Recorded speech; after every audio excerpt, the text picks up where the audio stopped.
What is happening, YouTube? This is Naifayan coming back at you for my Blood Bowl 2 review. Yeah! First and foremost, what is Blood Bowl?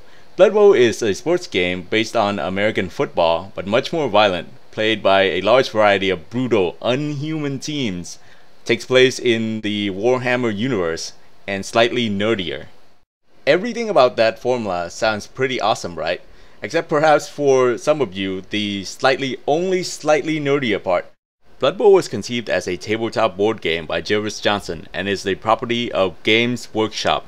Cyanide Studio brings us Blood Bowl 2 in the video game format. As the title implies, this is the second Blood Bowl game made by the studio. Noticeable differences include the new HD graphics, several new features to enrich Blood Bowl's mechanics, and a brand new team never seen before in Blood Bowl, the Bretonians.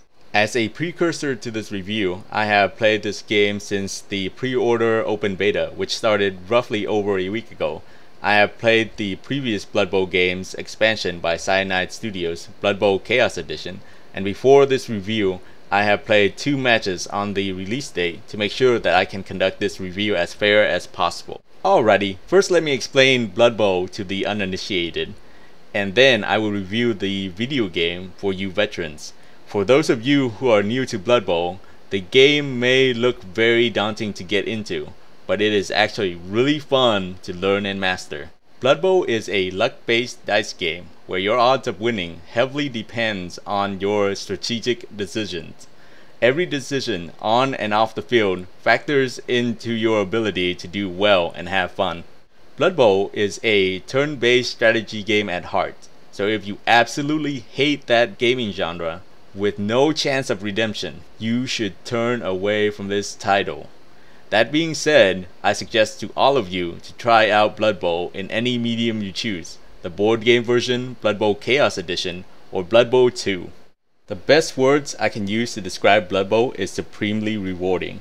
As you play more games in any version of Blood Bowl, you will be able to level up your team members. Leveling up your team is also a dice-centered affair, as having a luckier roll can net you more customization options, but as a minimum, leveling up your team members will allow you to gain new skills to do better in the future. Lucky leveling rolls will give you a chance at increasing player stats or gain access to skills your team members could not get without that good roll. Each of your team members' classes are designed to be different from the next in their possible progression. That being said, correctly done, your choice in what skill you pick will tailor your personal playstyle to your team. With some research, some future planning, and your personal flavor of customization, your org team, for example, may be completely different from the next coach's org team because you chose to pick up wrestle instead of block. Or you might get some lucky leveling rolls and customize a org to have really high agility, making him able to bypass all enemy block zones. Very few games on the market today allow this level of customization, but along with more customization, a coach must do their research and planning to achieve Blood Bowl mastery. Sun Tzu once said, "Know yourself, know your enemy, and you will hold the key to victory." And that statement is ever so true for Blood Bowl. Knowing only your team and how they work will only get you so far. You must research into other races and teams and adjust your strategy accordingly to truly stand out as a coach. This is why Blood Bowl is so daunting to master, but for the exact same reason. This is why Blood Bowl is so gosh darn rewarding. As I've said before, this game is a more brutal American football. Yes, there is fouling in Blood Bowl. Fouling is a legitimate tactic of the game, but it will not always go unpunished. Fouling has its own risks and rewards, and will vary from coach to coach. Now how in the heck did some Paragon and Renegade get mixed up into this board game? Injuries are common. Your players have a chance of dying. You can only mitigate the damage with superb strategy, but when luck is not on your side, there's always the ability to concede and fight another day. After all, knowing when to retreat is the mark of a great tactician. Conceding will cause you to gain no gold from the match, but at least your team will receive no further injuries. Conceding will also forfeit your +5 SPP gain for your MVP player to your opponent, so being too careful has its own disadvantages. Worry not, you can hire an apothecary, this game's healer, to try and get a better injury roll.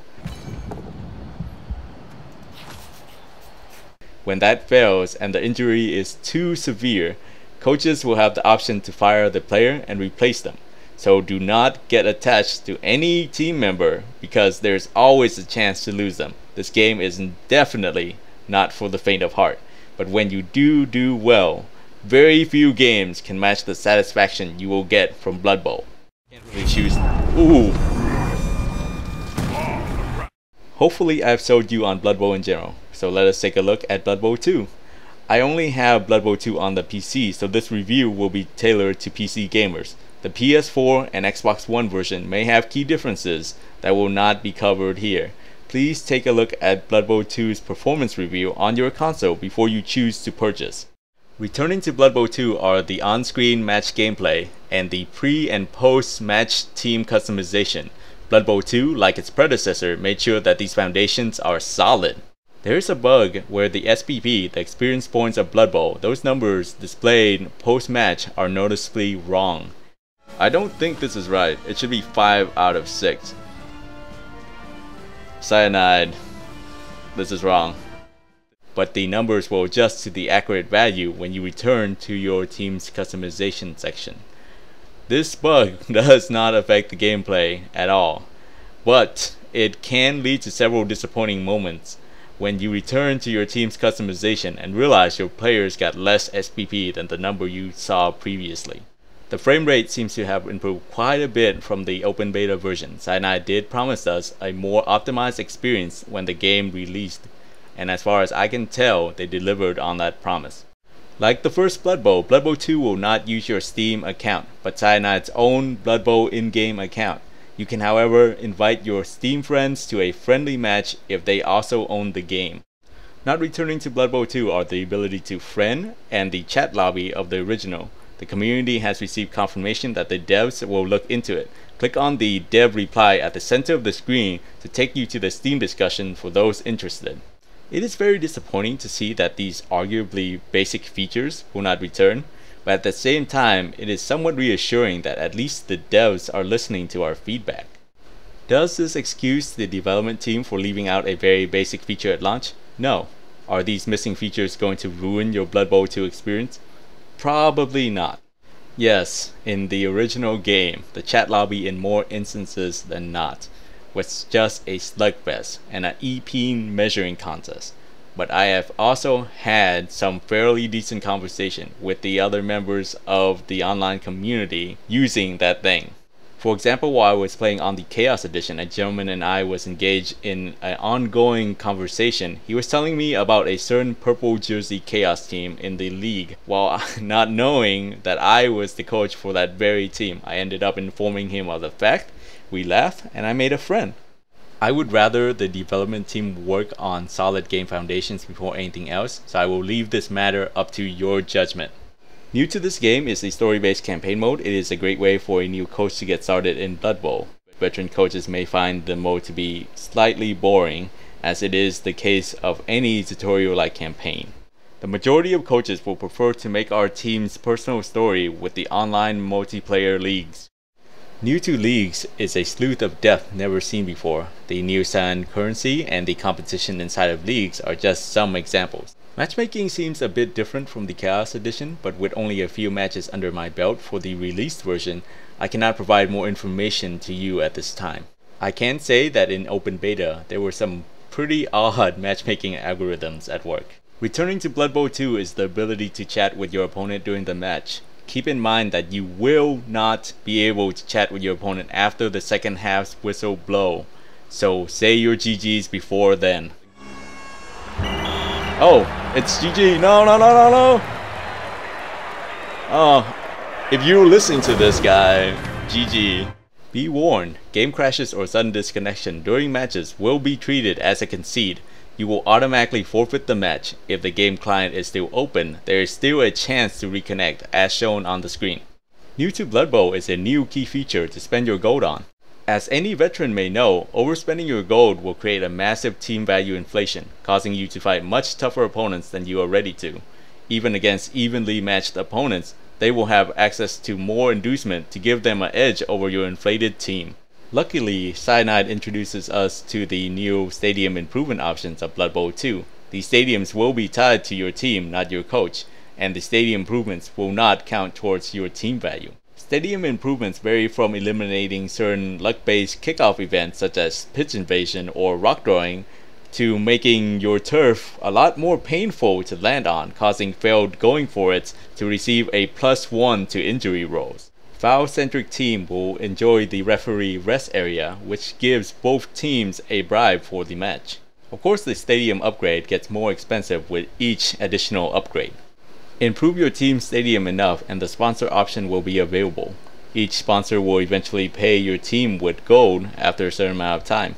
These stadium improvements add a nice layer of depth to the gameplay. I for one prefer the security gate to stop riots and pitch invasions for a more fair and fun match. Certain teams with illegal members such as the Dwarves Death Roller will enjoy the extra bribe more. Of course, it is up to matchmaking whether or not the match will be played on your stadium or not. So worry not, luck still plays a factor here. I personally think this is a great idea to add to Blood Bowl's mechanics. I feel that it was very well implemented. Certain stadiums and team options such as the aforementioned Dwarves and referee rest area may prove to be quite overpowered, but it's too early for me to say so. Please keep in mind that any gold value above 150,000 will proportionally add to your team value, so upgrading your stadium is a good idea when you have nothing else to spend your money on. New to Blood Bowl 2 is a transfer market for you to buy and sell team members. At launch, this market is still not available. Yes, Cyanide is releasing to us an unfinished product. Returning to Blood Bowl 2 are 7 teams: Human, Orc, Dwarf, Skaven, Dark Elf, High Elf, and Chaos. New to Blood Bowl 2 is the Bretonnia team. They definitely add more flavor to Blood Bowl 2's team roster as their playstyle seems very unique. Even though Bretonians seems to be human-esque, their playstyle is wildly different. They do not have access to the big guy like the Ogre, nor do they have catchers or throwers. Their alignments only start with Agility 2, the skill Fend, and only cost 40,000 gold. Their blockers are very standard, but their blitzers are the key players of their team. Their blitzers start off with skills from multiple skill groups. Standard to Bretonnia's blitzers are block, catch, dauntless, average stats, and 7 movement allowance for only 110 gold. Ugh, these guys seem too good to be true. If only they had access to the agility skill group on non-double rolls. It may take some time before my final verdict on this team can be established, but for now I feel that they have a very unique playstyle, and for the most part they feel pretty well balanced with the rest of the game. Returning to Blood Bowl 2 in the near future are Lizardmen and Wood Elves. These two teams are bundled with these separate pre-orders, but they are not in the game yet. They are not Day 1 DLC, but a future content bonus. Seasoned coaches will probably know whether or not they're getting this game. At launch, some veterans may turn away because their favorite team are not included among the 10 announced. I want to encourage those coaches to try out a different team with a different playstyle. I love my Bashy Chaos as much as the next coach, but I feel a change in playstyle helps broaden my mastery of Blood Bowl even more. If you are happy with the original's Chaos Edition and want to wait for Blood Bowl 2 to be on sale, I will say nothing further. To all you new players, I highly suggest this game, as I have spent more than 30 hours in the open beta and will probably spend hundreds more enjoying the game. The mileage of this game for you will vary, but as for me, I am going to easily break the hour per dollar ratio while loving every hour of it. I hope this review has been informative for you guys. I hope your choice is now easier. Before I leave you to your decision, I would like to inform you that I am doing a Let's Play on my channel for those of you who are still undecided or maybe want to watch someone stumble through Blood Bowl like I will be doing. Yeah, it's gonna be less scripted than this review, of course. So you're gonna see me stumble, well, not see me, but you know, hear me stumble through words as much as stumble through the actual game. This is sort of a taste of what you will hear when you look at my Let's Play. So yeah. This is my first video review, so I hope you like it. Give me any feedback, anything. I would rather have a dislike rather than nothing at all. If you like this video, please hit a like button. I would love to hear any comments you guys have. If you guys want to see more of my work, please hit the subscribe button. This is Knife Alien signing out, and I hope you have a great day.